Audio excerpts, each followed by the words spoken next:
まれて間もない、物心もつかない2歳程度の幼児が国の運命を握る女神にされる国があります。女神の名前はクマリ。微笑むか怒るか、その表情一つで国の運命を占うとされてきました。मलाई कुमारी चाहिँ यहाँनिरको जीवित देवता जस्तो लाग्छ। त्यति इन्ट्रेस्ट चाहिँ छैन, पहिला चाहिँ अलिअलि इन्ट्रेस्ट थियो। अब सधैँ साथसँग खेलेर एक दिन साथी नहुँदा कस्तो फिल हुन्छ नि त, त्यही भएर।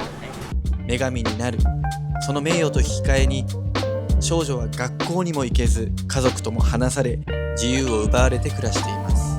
なぜこの近代社会に人権侵害とも言えるような文化が残り続けているのでしょうか。ネパールの女神クマリをあなたは知っていますか？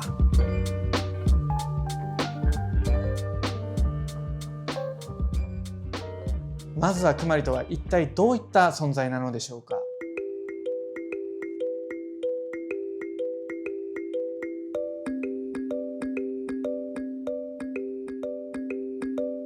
クマリは私たちにとって生きた神そのものです。願いが叶うとも言われていて、もし怪我したら災いが起こるとも信じられているわ。私ね、クマリって生きてる神様みたいに感じるの。クマリって生きてる神様、女神様みたいな感じがするんだ。クマリとはネパールに今も存在する生きた女神のことです。わずか数歳の少女が選ばれ、神の化身として神殿の中で隔離され暮らしています。その少女に宿るのはヒンドゥー教の女神タレージュ。選ばれるのは仏教徒とヒンドゥー教を崇拝するネワール族の幼い少女です。これはヒンドゥー教と仏教という2つの宗教が重なり合うネパール特有の宗教的ねじれから生まれた存在であると言われています。かつて王はクマリの祝福を受けなければ即位できず、政治や国家までもがこの幼い神に委ねられてきました。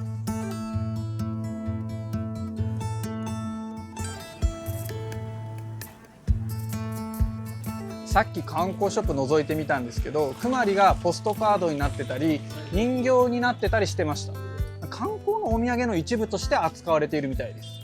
実は来る前にいろいろと調べてたんですが、ネパールは観光立国を掲げていて、伝統文化を積極的に見せる資源へと変えているみたいです。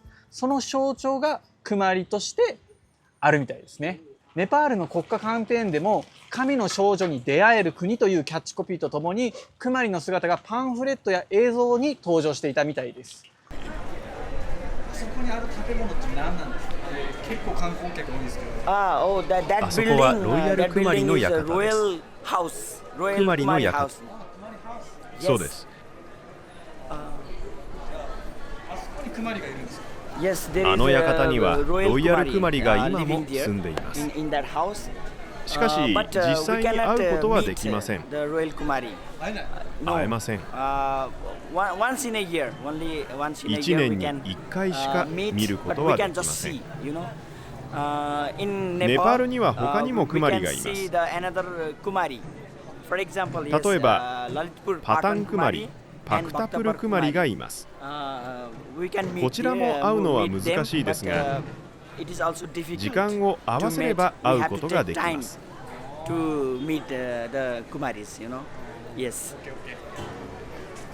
実はネパールには同時に複数のクマリが存在します。その理由は15世紀以降、首都カトマンズが3つの王国に分かれた歴史にあります。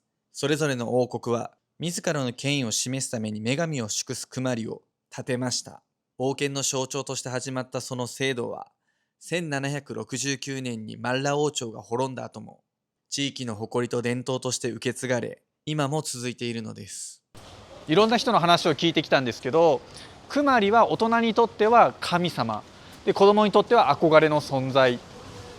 なんかいろんな人の話は聞いた中で、やっぱり思ったのは、クマリは恐れ多い存在なんだなっていうのに気づきました。でね、これ本当ね、会うのがめちゃくちゃ怖くなってきたんですよ。かなりなんか怖い感じがします。なんて言ったらいいんだろうな。なんか未知の人に会うのですごいちょっと緊張します。今から神と呼ばれる少女クマリに会いに行ってみましょう。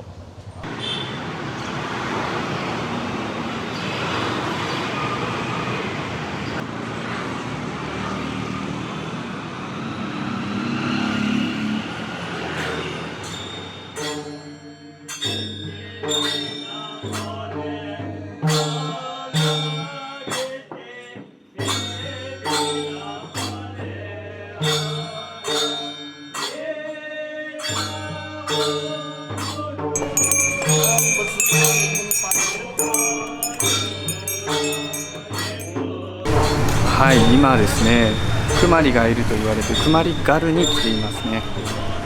ほとんどの人がですね、ネパールの人が来てるのかなと思ったんですけど、ヨーロッパとかアメリカの人が結構来てるみたいですね。今から入っていきたいと思います。今からクマリのところに参拝しに行こうと思います。で、土足禁止なので靴を脱いでいきたいと思います。思ったより暗いですね。本当に暗い。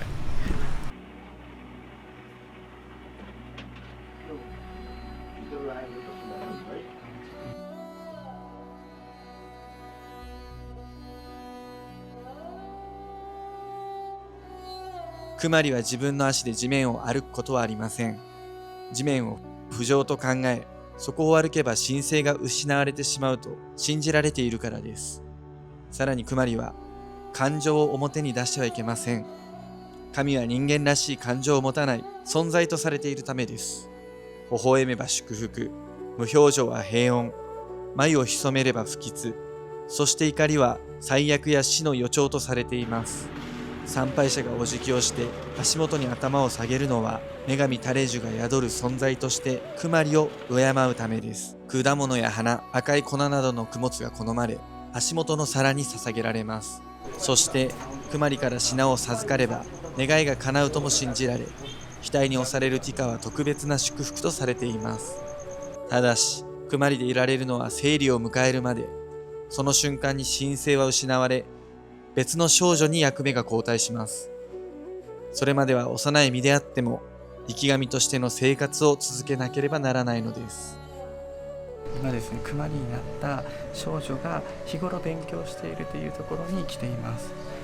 勉強机なんですけど、見てください。正直な感想、本当にね、こんなね狭くてね暗いところで一日勉強してるんですよ。日本じゃ考えられないですよ。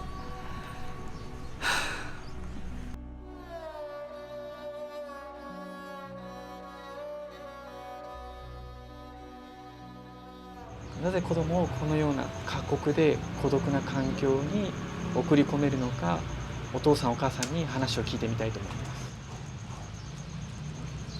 私たちは300年から400年前から続くクマリの伝統を守る必要があるからこそ、この役目を今も続けています。クマリの日常生活は私たち両親で支えています。前は教師の仕事をしていましたが、今はクマリのことだけ。じゃあ例えばどうやって生活が成り立っているのか、そのお布施とかをいただいた収入を、生活費に充てているのか。収入源といっても特にないですね。政府からちょっとお金をもらえるくらい。いくら支給されているんですか？全部合わせて月に1万2000円くらいですかね。それだけです。それで教育費、生活費を賄っています。クマリの家族の話では、政府からの収入はわずか1万2000円ほどで、4人家族の生活費には到底足りません。日々は参拝者からのお布施や地域の援助に頼るしかなく、逆にお祭りの際にはお金を支払う場面も生じるそうです。神として崇められながらも自由も経済的な余裕もなく、しかも政府からの十分な配慮もない伝統と現実の狭間で、家族は厳しい暮らしを強いられているのです。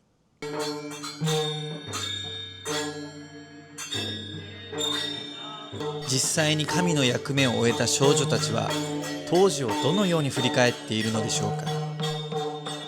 かつてクマリだった女性のもとを訪ね、話を聞いてみました。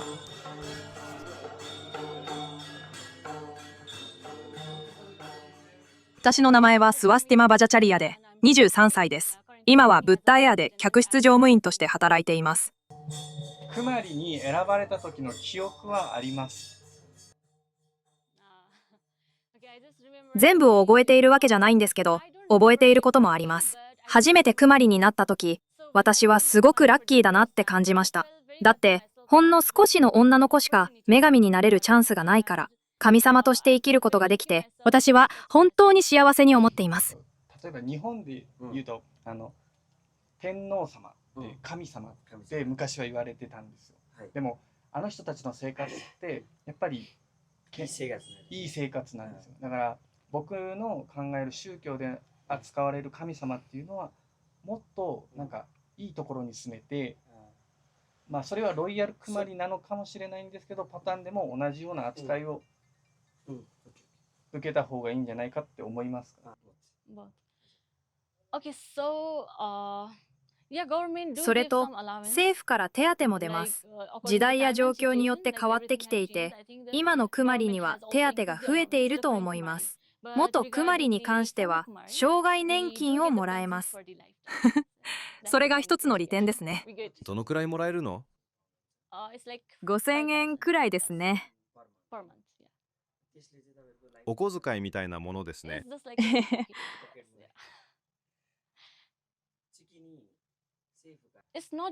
でも、お金だけの問題ではないと思うんです。政府が元クマリたちのために、例えば仕事の機会を与えてくれたり、大学や学校で自分の興味のある分野を勉強できるような制度を作ってくれたら、とても助かると思います。そういった支援があれば、元生き神様たちももっと安心して自分らしい生活を送ることができると思うんです。私はそう願っています。政府が指導して文化とか伝統を守っていくべきだけど、それに対して配慮が足りないよねっていうことですね。そうです。まあ難しいですね。すべてのクマリが彼女のような幸せな記憶としてその役目を終えれればどんなに良いでしょうか。しかし現実には少女たちすべてが同じような喜びを抱けるとは限らないです。これからも政府や国民はクマリ信仰という物語の中で少女たちの人生をどれほど配慮していけるのでしょうか。誇りある役目を担う少女たちにもっと支援の手が差し伸べられる未来を願っています。私たちは最後にパクタブルにいるクマリに会いに行ってきました。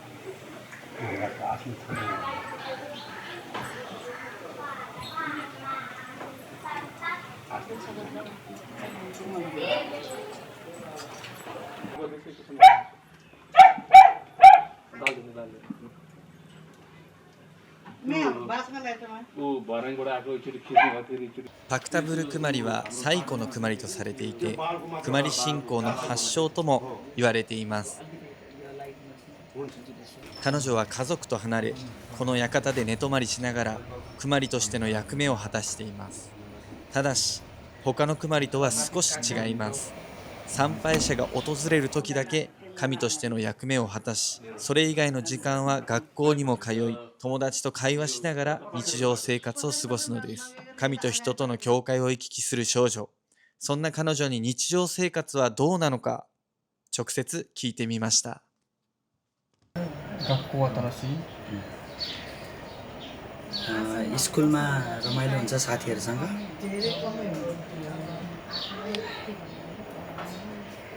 クマリの生活は楽しいですか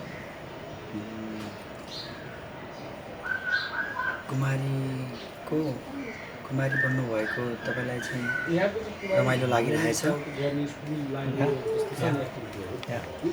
生まれながらに神と呼ばれた少女たちは今後幸せになっていけるのでしょうか。伝統と文化の誇りの中で役目を果たす一方、僕は本来少女たち自身の人生を生きることこそが大切だと感じました。多様性にあふれる近代社会でこの文化が残されていくことは尊いことです。だからこそ必要なのは少女たちの人生を支える制度やサポートではないでしょうか。今回はクマリについて調べてきました。クマリについての歴史や未公開のインタビューはメンバーシップ限定動画でぜひご覧ください。動画がいいと思っていただいたらチャンネル登録と高評価をお願いいたします。ではまた。